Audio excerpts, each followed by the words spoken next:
नमस्कार। देश की राजधानी दिल्ली में धमाका हुआ और इस धमाके के बाद जैसे जैसे जांच आगे बढ़ रही है, एनआईए इसकी जांच में जुटी हुई है, बड़ी टीम लगी है। तो जैसे जैसे जांच आगे बढ़ रही है वैसे वैसे इतने खतरनाक सच सामने आ रहे हैं जिसे सुनकर दिमाग हिल जाए। दो चार चीज़ें हैं जो बताने लायक हैं और जानना भी ज़रूरी है कि चलती कार में जो धमाका हुआ, क्या ये धमाका प्री प्लान्ड था या इमेच्योर था। तो मैं आपको बता दूं कि ये धमाका पूरी तरह से इमेच्योर था। मतलब निशाना वो नहीं था जो हमें दिखाई दे रहा है, निशाना कुछ और था। ये प्लानिंग बहुत बड़ी थी। जैसा कि फरीदाबाद में तकरीबन 3000 किलो अमोनियम नाइट्रेट पकड़ाया, तो इससे आप अंदाज़ा लगा ही सकते हैं कि 3000 किलो जो अमोनियम नाइट्रेट है उससे ये जो डॉक्टर का टेरर मॉड्यूल है ये तकरीबन 50 बम बना सकता था। खबर ये सामने आई है कि जो उमर है, जो आतंकी उमर जिसने कार में ब्लास्ट किया लाल किले की मेट्रो के गेट नंबर 1 की पार्किंग में, उस कार में तकरीबन 80 किलो अमोनियम नाइट्रेट था। तो 80 किलो अमोनियम नाइट्रेट, इसका मतलब कि जो तैयारी थी वो देश को पूरे तरीके से दहलाने की थी, क्योंकि at the same time Gujarat ATS ने 3 आतंकियों को गिरफ्तार किया था, जिसमें उनके पास से एक ऐसा केमिकल मिला जो साइनाइड से 1000 गुना ज़्यादा खतरनाक है, जिसको हम रेजिन कहते हैं। और वो रेजिन नमक की चुटकी के बराबर भी यदि इंसान के शरीर में चला जाए तो उससे इंसान की मौत हो सकती थी। तो एक तरफ जो गुजरात में एटीएस ने पकड़ा, उन आतंकियों के पास रेजिन मिलता है, और जो फरीदाबाद में जो डॉक्टरों का नेटवर्क पकड़ाया उसमें मिलता है अमोनियम नाइट्रेट। इसका मतलब है कि तैयारी धमाकों के साथ साथ जहरीली भी थी, और निशाने पर सिर्फ दिल्ली नहीं थी, लखनऊ भी था, अहमदाबाद भी था। मतलब यूँ समझ लीजिए कि इतिहास में अब तक जितने भी धमाके हुए हैं हमारे अभी जानने में बीते 20 से 25 सालों में, तो उसमें जितने भी सीरियल ब्लास्ट हुए हैं उनकी अधिकतम संख्या 21 रही है। और ये जो तैयारी थी ये 21 से मल्टीपल में थी। मतलब कि धमाकों की संख्या 50, 100 इतनी हो सकती थी। बहरहाल हो नहीं पाती, ये सब जांच का विषय है और ये हमारी सिक्योरिटी जो एजेंसीज़ हैं उनका काम था। लेकिन लाल किले में जो धमाका हुआ वो प्री मैच्योर था। ऐसा इसलिए कहा जा रहा है क्योंकि एक खबर सामने आई है कि जो जम्मू कश्मीर पुलिस है उसने जब फरीदाबाद के इस आतंकी मॉड्यूल को पकड़ लिया, जो सहारनपुर से जो सहारनपुर से डॉक्टर अदील गिरफ्तार हुआ था उसकी निशानदेही पर, और पहले से जो मुजम्मिल अल-फलाह यूनिवर्सिटी से जो मुजम्मिल पकड़ाया था उनकी पूरों की जब निशानदेही पर जो उमर है वो बाहर था, तो तीन चार आतंकी मेन हैं। पहला है सहारनपुर का जो डॉक्टर अदील है, जो इसको हम सहारनपुर से जम्मू कश्मीर पुलिस ने यूपी पुलिस के साथ जॉइंट ऑपरेशन में पकड़ा। और ये कहानी शुरुआत होती है कश्मीर के नवाब में एक जैश का पोस्टर लगाने से। वो जैश का पोस्टर लगा था, उस पोस्टर को जब की जांच की गई, उस पोस्टर को लगाने वालों की जांच की गई, तो एक सीसीटीवी सामने आया। उस सीसीटीवी में जम्मू कश्मीर पुलिस ने सहारनपुर के मतलब जो डॉक्टर अदील है इसको आइडेंटिफाई किया और फिर दबिश दी, और तब जा कर के जो डॉक्टर अदील है ये गिरफ्तार किया गया और उसको सीधे जम्मू कश्मीर पुलिस ले गई। पता लगा कि जब जम्मू कश्मीर पुलिस ने डॉक्टर अदील को ले गया तो वो जहाँ रहता था अनंतनाग में, वहाँ पे उसके घर में AK-47 मिला, और फिर तफ्तीश आगे बढ़ी, उसको पूछताछ हुई, तो फिर उसने धीरे धीरे पत्ते खोले और पता लगा कि फरीदाबाद में उसने यहाँ यहाँ यहाँ पूरी प्लानिंग चल रही है। तो उसमें जो एक पहले स्लॉट में 364 किलो का अमोनियम नाइट्रेट पकड़ाया था, और उसी दिन दूसरे ठिकाने में जो एक मौलवी का घर था जिसको किराए पर लिया था मुजम्मिल ने, ये मुजम्मिल ने हमने टीवी और सोशल मीडिया पर भी देखा है कि वो जो कमरा था, छोटा सा कमरा था, उसमें करीब करीब 2500 किलो जो है अमोनियम नाइट्रेट था। ये जो डॉक्टर मुजम्मिल है ये बड़ी कड़ी है, और ये जिस कार का इस्तेमाल करता था, जो स्विफ्ट कार का इस्तेमाल करता था, इस विस्फोटकों की, इतना विस्फोटक को जमा करने के लिए कोई एक दिन की बात नहीं है। ये थोड़ा थोड़ा करके इन्होंने एक जगह पे, दूसरी जगह पे, अलग अलग लोकेशंस पे इसको इकट्ठा कर रहे थे। तो जो स्विफ्ट कार का जो इस्तेमाल हो रहा था वो कार डॉक्टर शाहीन अंसारी की थी। ये डॉक्टर शाहीन अंसारी के बारे में भी बताता हूँ। ये बहुत बड़ी प्लेयर है, क्योंकि ये यूँ समझ लीजिए ये भी बड़ी किंग पिन है। हालांकि अभी तक जो जानकारी है उसमें माना जा रहा है कि जो डॉक्टर उमर है वो मास्टरमाइंड है, जो कि इस ब्लास्ट में फिदाइन के तौर पे, मतलब फिदाइन बन करके यूँ कहें कि वो मारा गया। तो मैं ये बता रहा था कि ये जो हमला है, ये जो बम ब्लास्ट हुआ, कार धमाका हुआ, ये इमेच्योर था। क्योंकि जिस दिन ये 10 तारीख को जब हमला हुआ तो 3 बजे ये गाड़ी पार्किंग में लगी, और तकरीबन 6:04 या 5 मिनट पर ये अपनी पार्किंग से निकली है गाड़ी। इस दौरान क्या होता है कि जम्मू पुलिस जब फरीदाबाद मॉड्यूल को एक्सपोज करती है तो वो एक ट्वीट करती है, और उस ट्वीट में पूरी, पहले 2 ट्वीट होते हैं। एक ट्वीट में पूरी जानकारी देती है कि उन्होंने क्या क्या किया और कौन कौन गिरफ्त में आया, जिसमें मुजम्मिल का नाम था, जिसमें अदील का नाम था, जिसमें डॉक्टर शाहीन का नाम था, और ये तमाम बातें होती हैं। तो ये एक ट्वीट पहले होता है। लेकिन शाम को 6:10 पे एक दूसरा ट्वीट आता है, और इस दौरान जब ये ट्वीट आने के पहले तक डॉक्टर अदील जो है लाल किले की पार्किंग में अपनी गाड़ी में बैठा हुआ है, और उस गाड़ी में पूरा तकरीबन 80 किलो का जो अमोनियम नाइट्रेट है उस गाड़ी में रखा हुआ है। वो गाड़ी i20 है, सफ़ेद रंग की i20 कार है, जिसको 2-3 बार खरीदा बेचा गया। उसके फुटेज भी आए थे, सीसीटीवी में देखा भी गया था कि कैसी ये गाड़ी जो है पुलवामा के तौकीर के पास गई, फिर वहाँ से करीब 20-25 दिन तो ये अल-फलाह यूनिवर्सिटी के कैंपस में खड़ी रही गाड़ी। तो एक बड़ा सिक्योरिटी के मतलब लिहाज से ये बड़े लूप होल्स हैं जिन पे फ़िलहाल चर्चा करना ठीक नहीं है, क्योंकि इतनी बड़ी जनसंख्या वाला देश है, कहाँ क्या हो रहा है इसको पता करना, और जब इतना बड़ा एक गैंग, इतना बड़ा ग्रुप उसको प्रोटेक्ट कर रहा हो तो बड़ा मुश्किल भी हो जाता है।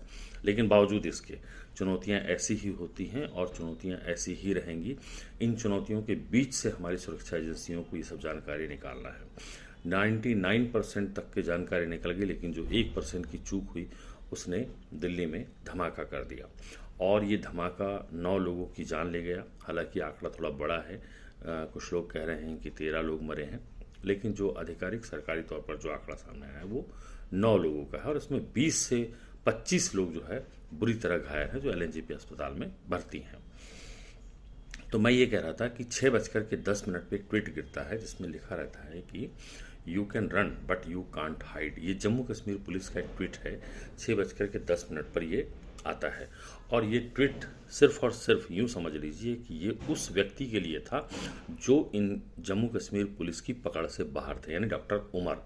डॉक्टर उमर, एक चश्मा लगाई हुई फ़ोटो चल रही है, और बड़ा ही मतलब एक साइकी टाइप का दिख रहा है वो व्यक्ति है। लेकिन अब साइकी क्या कहें, क्योंकि वो तो डॉक्टर है, हम डॉक्टर को साइकी तो कहेंगे नहीं। ये पूरे मतलब होशो हवास वाले लोग हैं जिन्होंने बड़ी सोची समझी साजिश के तहत इस वारदात को अंजाम दिया है। तो जब वो पार्किंग में इंतज़ार कर रहा था, जैसे ही उसने ट्वीट पढ़ा तो वो समझ गया कि अब जो है उसका खेल ख़त्म हो गया। अब उसके पास जो ऑप्शंस बच रहे थे उसमें यही एक ऑप्शन था कि जैसे ही उसने ट्वीट पढ़ा वो अपनी पार्किंग से निकला, और लाल किले की पार्किंग से जो ब्लास्ट जहां हुआ, जो लाल किले का जो मेट्रो स्टेशन का जो गेट नंबर 1 है, वो जगह तकरीबन 500 मीटर की दूरी पर है। लेकिन चूंकि वो 1 वे टाइप का है जगह, जब आप उसको मैपिंग देखेंगे तो वो गाड़ी निकलती है और ऐसे घूम करके यू टर्न लेती है और बिल्कुल सरकती हुई आ रही है वो गाड़ियाँ।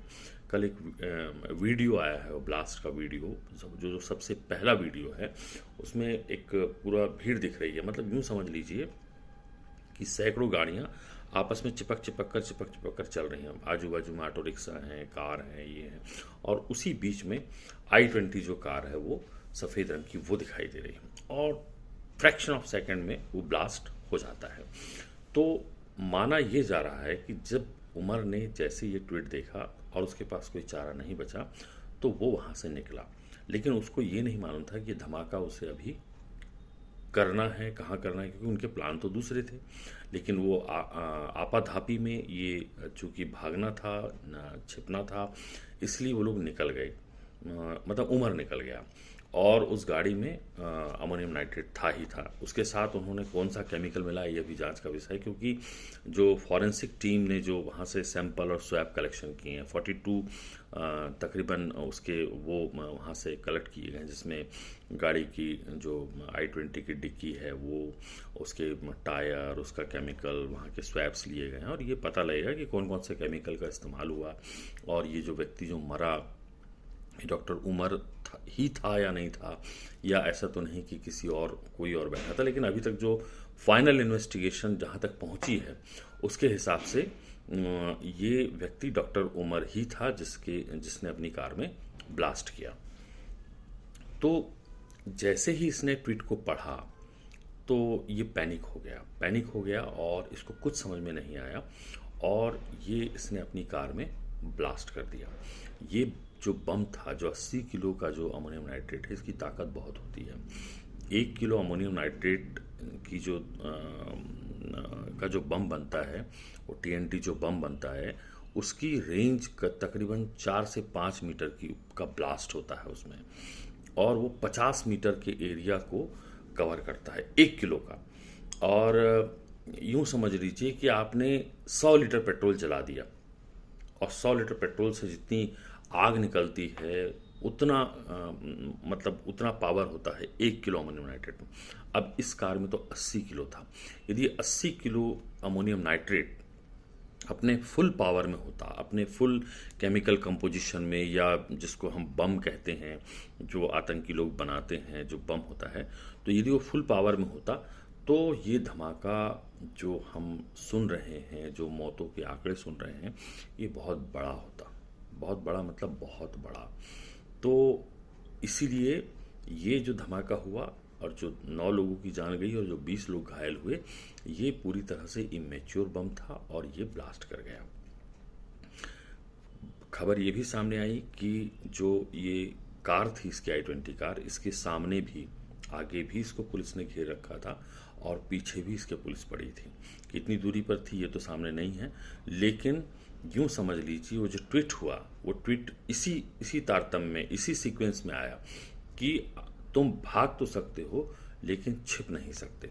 और ये पुलिस ने उसको ट्रेस करते हुए, क्योंकि ये सवेरे से उसकी पूरी ट्रैकिंग पता लगी कि कैसे गाड़ी ये फरीदाबाद के अल-फलाह यूनिवर्सिटी से निकली है, कैसे भाई बदरपुर बॉर्डर पे इसको एक बार दिखी, कैसे यहाँ पे दिल्ली में घूमता रहा 10-50 किलोमीटर जो भी, और ये एंड डेस्टिनेशन ये लाल किले पे आकर के फिर गाड़ी में तकरीबन 3 घंटे गाड़ी के अंदर ही बैठा रहा उमर। तो गाड़ी के अंदर बैठा रहा और वो ये प्लान करता रहा, ये सोचता रहा कि वो छुपे तो छुपे कहाँ, क्योंकि उसके पास ऐसा कोई आदेश नहीं था कि इस ब्लास्ट को अभी कहाँ करना है। क्योंकि वो जो लोकेशन है लाल किला, उस दिन लाल किला बंद था, वहाँ कोई ऐसी भीड़ नहीं थी, लेकिन हाँ सड़क पर भीड़ थी। तो ये तो होता नहीं है कि चलती कार में या सड़क पे ही ब्लास्ट कर दें। ये जब प्लान करते हैं तो इनका मोटिव होता है कि भाई एक्सप्लोजन जो हो तो इसको पूरी दुनिया में इसका पता लगे और कि हिंदुस्तान में धमाका हुआ, और ये इसकी जब तक इसका प्रचार नहीं होगा तब तक इनका मकसद जो है वो पूरा नहीं होता है। वहाँ पे एक जैन मंदिर भी था, वहाँ पे दूसरा हिंदू मंदिर भी था, तो वो लोकेशन तो थी, लेकिन बताया ये जा रहा है कि इनके टारगेट्स पर हॉस्पिटल्स थे। और हॉस्पिटल के साथ साथ एक खबर ये आई है कि जो हिंदुस्तान के जो धार्मिक स्थल हैं, खासकर अयोध्या का राम मंदिर और काशी विश्वनाथ का मंदिर, यानी वाराणसी, अयोध्या, ये भी टारगेट पर थे। अब मैं इस पे आऊँगा कि अयोध्या के टारगेट पे कि डॉक्टर शाहीन का कैसा प्लान था और क्या क्या किया था। लेकिन ये धमाका जो है पूरी तरीके से आनन फानन में हुआ धमाका था और प्लानिंग का हिस्सा नहीं था, फिर भी ये धमाका हुआ। अब आइए डॉक्टर शाहीन पे। ये डॉक्टर शाहीन जो है ये बहुत खतरनाक लेडी साबित हुई।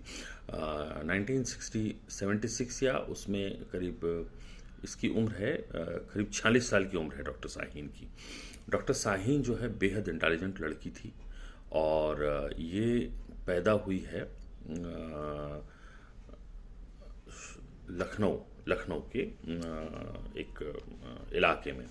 और अंसारी, मतलब डॉक्टर शाहीन अंसारी, दो भाई हैं इसके, एक बड़ा भाई है एक छोटा भाई है। इसके इंटरव्यू चल रहे हैं। जो छोटा भाई है वो इसकी प्लानिंग में अभी शामिल था। तो छोटे भाई को जो डॉक्टर, मतलब उसका नाम है डॉक्टर परवेज़, तो डॉक्टर परवेज़ को डिटेन किया गया है। यूपी एटीएस ने डॉक्टर परवेज़ को गिरफ्तार करके उसको जो है NIA को सौंप दिया है दिल्ली ला करके। तो जो डॉक्टर शाहीन के बारे में जो खबर सामने आई है वो ये कि आपको याद होगा ऑपरेशन सिंदूर के दौरान जब पाकिस्तान पर हिंदुस्तान ने हमला किया और एयर स्ट्राइक में जो उसके आतंकियों की जो अड्डे, जो 9 अड्डों को वो किया, उसमें मसूद अजहर जो था उसका पूरा परिवार खत्म हुआ। तो और काफ़ी मतलब आतंकी उसमें मारे गए। जो अमूमन अंदाज़ा लगाया जाता है कि इन पूरे हमलों में मिला लें तो तकरीबन 100 से ज़्यादा आतंकी मारे गए थे। तो अभी पिछले अक्टूबर को ही जो है मसूद अजहर ने एक लेडी विंग का वो किया। इनकी जो विधवाएं थीं वो उन लोगों को लेकर के, जिसमें मसूद अजहर की बहन सादिया अजहर जो है वो उस पूरी लेडी विंग को वो कर रही थी, लीड कर रही थी। तो इसका नाम था जमात उल मोमिनात। एक संगठन बनाया और इस संगठन का काम यही था कि पूरी महिलाएं जो हैं, चूँकि महिलाएं इसीलिए लिया क्योंकि महिलाएं जो हैं सुरक्षा एजेंसियों से बचने में, हाइड आउट्स होने में, इनकी जो एक्टिविटीज़ होती है उसको पकड़ने में थोड़ा सा मतलब लोगों का ध्यान नहीं जाता है और ये अंदर ही अंदर एक नेटवर्क को डेवलप कर लेती हैं। तो अब जो है इन्होंने अपने पूरे मॉड्यूल को बदलने का प्लान किया था और इसने पूरी अपनी लेडी गैंग बनाई थी। ये खबरें भी चलती रही हैं कि कैसे जमातुल मोमिनात को एक्टिव किया गया है। तो जो डॉक्टर शाहीन है ये सादिया के संपर्क में थी। आप समझ रहे हैं, मतलब शाहीन सादिया अजहर के संपर्क में थी, यानी जैश से इस डॉक्टर शाहीन का कनेक्शन था। ये बात कल ही सामने आई है और ये कनेक्शन जब इन संगठन का जो अक्टूबर में जब ये बना मोमिनात, उससे पहले से चल रहा है और जैश ने इसके लिए प्रॉपर डॉक्टर शाहीन तक फंडिंग भी पहुंची है। किस लिए फंडिंग पहुंची है? ताकि जो शाहीन है वो यहाँ पे, मतलब यूपी के सहारनपुर में ये जो है एक लोकेशन भी देख रही थी जहाँ पे ये ट्रेनिंग सेंटर खोलने के चक्कर में थी। वो ट्रेनिंग सेंटर कैसा होता, जहाँ पर सामने तो होती डिस्पेंसरी, एक स्कूल और एक अंडरग्राउंड ऐसी जगह होती जिसमें बहुत सारे जो आतंकियों की ट्रेनिंग दी जा सके। और इन आतंकियों को ट्रेनिंग कौन देता? वो जैश के ही मौलवी होते, वो आते और वो ट्रेनिंग देते। एक मॉडल देखा होगा आपने छांगुर का, जब वो हुआ था ऑपरेशन, उसमें धर्मांतरण के सिंडिकेट में छांगुर का वो जो बंगला को जब तोड़ा गया था तो उसमें पता लगा था कैसे उसने पूरा एक वो बनाया था। तो बिल्कुल ऐसी ही प्लानिंग थी कि यहाँ पे एक सेंटर खोला जाए, सेंटर खुले और उसमें ट्रेनिंग दी जाए और प्रॉपर जो है इनकी जो प्लानिंग है वो ऐसे सर्कुलेट हो। तो ये स्लीपर सेल होते हैं जो अंदर ही अंदर इनको ब्रेन वॉश करना, फिर इनको उसमें टेरर मॉड्यूल में फिट करना और फिर उसके बाद अपने जो मकसद है उसको अंजाम तक लाना।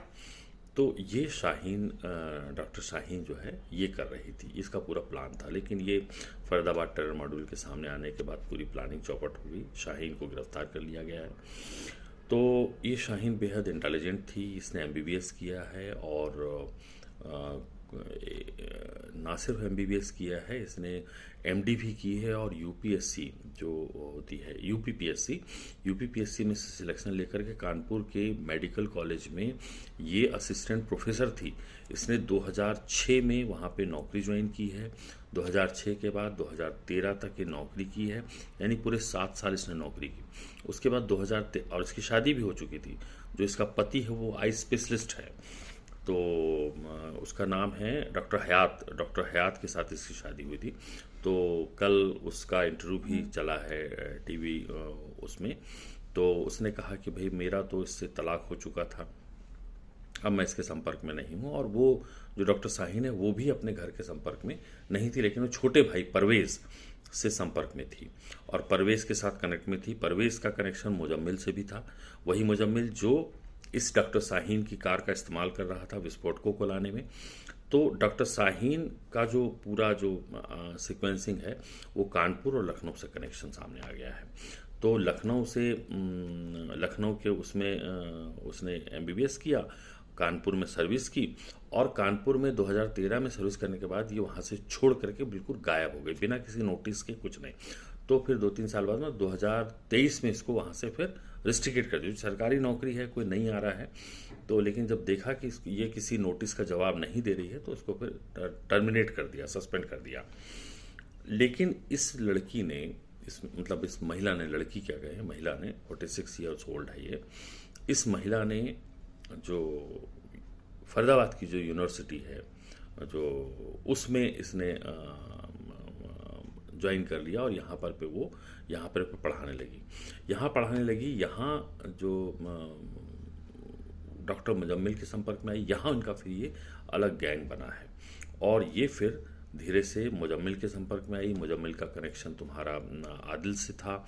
आदिल, मुजम्मिल, शाहीन, परवेज़, ये पूरे जो डॉक्टर्स हैं और इसमें जो अभी जो जांच चल रही है इसमें पूरा एक ऐसा लग रहा है जैसे बहुत बड़ा गैंग था। एक से तार दूसरे, दूसरे से तार तीसरे, इस तरीके से तार जुड़ते जा रहे हैं। तो